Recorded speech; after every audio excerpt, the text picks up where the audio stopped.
Hello guys, welcome back to my channel. তো আজ হচ্ছে আমাদের আসামে মানে কামাখ্যাতে সেকেন্ড ডে। এখান থেকে আমরা বেরিয়ে যাচ্ছি শিলংয়ে, হোটেল থেকে বেরিয়ে গেছি। এখন প্রায় 7টা মতো বাজে। আর এখানে দেখো কুয়াশা চারিদিকটা। চলো বেরোবো। দেখতে পাচ্ছ কুয়াশা আছে, কুয়াশায় রাস্তা ফাস্তা ভিজে, এই বৃষ্টি হয়েছে বুঝতে পারছি। বৃষ্টি পড়ছে, বৃষ্টি শুরু হয়ে গেছে। আর আমরা এখানে গাড়ি দাঁড় করিয়েছি এখন যাবো বলে। ভালো মতনই বৃষ্টি পড়ছে, আমার ফোনে মনে পড়েছে ঝিরিঝিরি করে। তো আমরা গাড়িতে উঠে গেছি। আমরা যেখানে ছিলাম ওখান থেকে শিলং যেতে গেলে আগে আমাদের গাড়ি ধরে পল্টন বাজার যেতে হবে। আর পল্টন বাজার থেকেই হচ্ছে ডাইরেক্ট গাড়ি পাওয়া যায় শিলংয়ে, যেটা হচ্ছে তুমি পুরো রিজার্ভ করে যেতে পারো, তাহলে 3000 টাকা নেয়। আর পার হেড হিসেবে 300 টাকা করে নেয়। তো আমরা প্রথমে পল্টন বাজারের দিকেই যাচ্ছি। আর যেতে যেতে রাস্তার সাইডে একটা বিশাল বড় নদী পড়েছিল, কুয়াশাতে দেখা যাচ্ছে না। তাছাড়াও আমি মানে অন্য সাইডটাই বসেছিলাম, তো অতটা ক্যাপচার করতে পারছিলাম। তবে এই ব্রিজটা খুব সুন্দর। তো ফাইনালি চলে এসেছি আমরা পল্টন বাজার। আর এখানেই দেখবে সারি সারি গাড়ি তোমার দাঁড়িয়ে থাকে নিয়ে যাওয়ার জন্য। একটু দাম দর করে নেবে, নাহলে কিন্তু মানে ঠকে যেতে পারো আর কি। এখানে হচ্ছে গাড়ি, আমাদের মালপত্র উঠছে সব।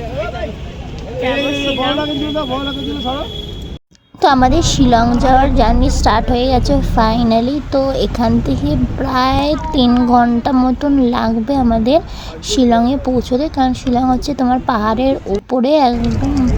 আর রাস্তা পুরো আঁকা বাঁকা, মানে প্রচুর বাঁক, এত বাঁক যে মানে যাদের মোশন সিকনেস আছে আর তাদের মোশন সিকনেস নেইও তারাও বমি করবে। আর আমার তো অবস্থা খারাপ হয়ে গেছিলো যাওয়ার দিন, মানে অনেকবারই বমি করেছি গাড়ি থামিয়ে থামিয়ে। তো আমি প্রাকৃতিক দৃশ্য দেখবো কি, বেশি মানে অসুস্থ এত হয়ে গেছিলাম যে ঠিকমতো ভিডিও ক্লিপও নিতে পারিনি। কিছু লম্বা, কিছু এরকম ভার্টিক্যাল হরাইজন্টাল মিলিয়ে মিশে আছে, তাই একটু অ্যাডজাস্ট করে নিও। আর চেষ্টা করেছি অন্যদের থেকেও একটু একটু ক্লিপ নেওয়ার, কারণ আমার সত্যিকারের ভিডিও করার মতন অবস্থাই ছিল না। তাই যখন যখন একটু ভালো লাগছিল তখন আমি অনেকটাই ভিডিও করেছি। গাড়ি দিয়ে নেমে খেতে এসেছি ধাবাতে। তো এখানে একটু ব্রেক নেওয়ার ছিল, এখানে সবাই টয়লেট যা যাওয়ার সেটা যেতে হবে, কারণ এটা হচ্ছে হাফওয়ে ছিল। তো আমরা এখানে নিয়ে নিয়েছিলাম আলু পরোটা। তো এখানে 2 রকমের আলু পরোটা দিয়েছিল, কিন্তু কেন সেটা আমি জানি না, কিন্তু দুটোই টেস্টি ছিল। তো যেখানে খেতে দাঁড়িয়েছিলাম ওখানের ভিউটা ঠিক এরকম ছিল। তো ওটা ভিডিও তোলা এটাই ফটোতেই শেয়ার করলাম। আর তারপর আবার আমাদের জার্নি স্টার্ট হলো শিলংয়ের হাফওয়ে যে বাকি ছিল যাওয়া সেটুকু।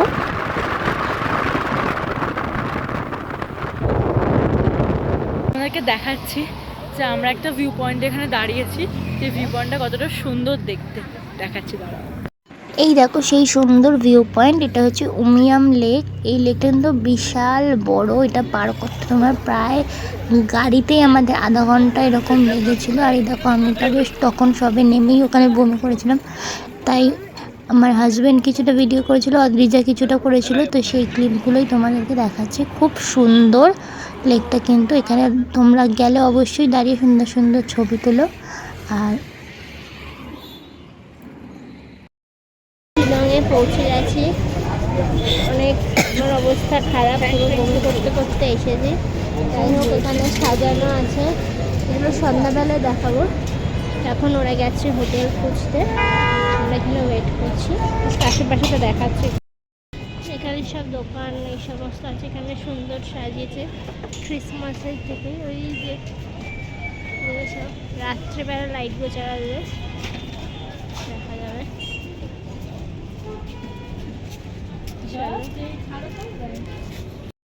এখানে শিলংয়ে এসে 11টায় নেমেছি, এখন একটা হোটেল পাচ্ছি না, এখন পাচ্ছি 2টো।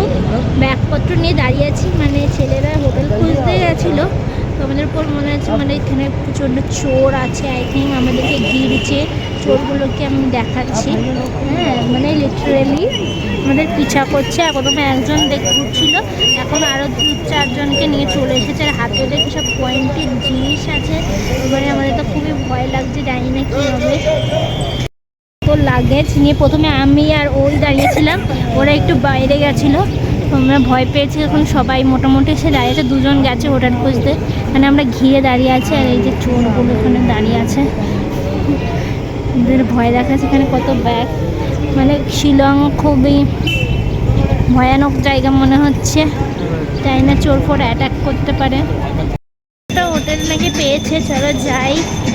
আর ভীষণ ভয় লাগছিল, কি বলবো, এরকম এক্সপিরিয়েন্স হয়নি কখনো। চলো, এটা হচ্ছে আমাদের হোটেল, একটু মেন রাস্তা একটু ভেতরে হয়ে গেছে, তবে খুবই সুন্দর, মানে মোটামুটি থাকার জন্য একদম ঠিক আছে। হোটেলটার নাম হচ্ছে হোটেল গ্রেস, তোমরা গেলে ওখানে থাকতে পারো। যেহেতু আমরা একদম সিজনের টাইমে গেছিলাম, মানে ক্রিসমাস টাইম, সেই জন্য সব জায়গায় হোটেলের রেট একটু বেশি ছিল। আমাদের একটা কত প্রায় 2600 এরকম নিয়েছিল। ডাবল বেড দেখতেই পাচ্ছ, সোফা রয়েছে, একটা সেন্টার টেবিল, এদিকে মিরর আছে, এদিকে হচ্ছে টিভি ক্যাবিনেট। এটা দিদিদের রুম ছিল, বড়দিদিদের, আর এটা আমাদের রুম, যেখানে আমি আর আমার মেয়ে শেয়ার করছিলাম। চারজন করে মোটামুটি 8 জনের 2টো রুমে হয়ে গেছিলো। তো তারপর আমরা লাগেজ রেখেই খেতে বেরিয়ে গেছিলাম, কারণ খাওয়ার টাইম হয়ে গেছিলো, প্রায় 3টে বাজছিলো। তো ওখানে সামনেই ভালো খাবার হোটেল ছিল, তোমরা দেখতে পারো। তো ওখানে আমরা চলে গেছি, ওয়েট করছিলাম, খুবই ভিড় ছিল, এটা যেহেতু বাঙালি হোটেল। এখানে ফাইনালি আমরা খেতে বসে পড়েছি। আর এদিকে দেখো ওদের মেনু, হোটেলটার নাম হচ্ছে হোটেল সুরুচি, ওখানে গেলে তোমরা এখানে খেতে পারো, ভালো খাবারই দেয়। তো মেনুতে ছিল ভাত, এদিকে ছিল বেগুনি, ডাল, আমরা নিয়েছিলাম চিকেন কষা যেটা আসছিলো, ওরা নিয়েছিল মানে মেয়েরা নিয়েছিল মাটন, আর ওরা নিয়েছিল মুড়ি ঘন্ট। তো সবাই মিলে শেয়ার করে খেয়ে তারপর সন্ধেবেলা নাগাদ আমরা একটু ঘুরতে বেরিয়ে পড়েছিলাম। চলো তোমাদের দেখাবো ইভিনিংয়ে কী সুন্দর সাজিয়েছে শিলং, খুব সুন্দরভাবে সেজে উঠেছিল ক্রিসমাস আর নিউ ইয়ারের জন্য। যেহেতু ওখানে মানে বেশিরভাগ খ্রিশ্চান রিলিজিয়ানের মানুষই থাকে, তো সেই জন্য এই জিনিসগুলো খুব বড় করে সেলিব্রেট হচ্ছিলো, আর আমরা এটা রিলসে দেখেই গেছিলাম। তো দেখো এখানে খুব সুন্দর সাজিয়েছে, এখানে আমার ভার্টিক্যাল ভিডিও নেওয়া হয়ে গেছে। দেখো এদিকেও ওইদিকেও সাজিয়েছে খুব সুন্দরভাবে, রাস্তাটা তোমাদেরকে দেখাচ্ছি, চলো। তো এখানে কিন্তু আমরা প্রচুর ফটোশুট, ভিডিওস অনেক কিছু বানিয়ে নিয়েছিলাম, কারণ খুবই ফটোজেনিক প্লেস।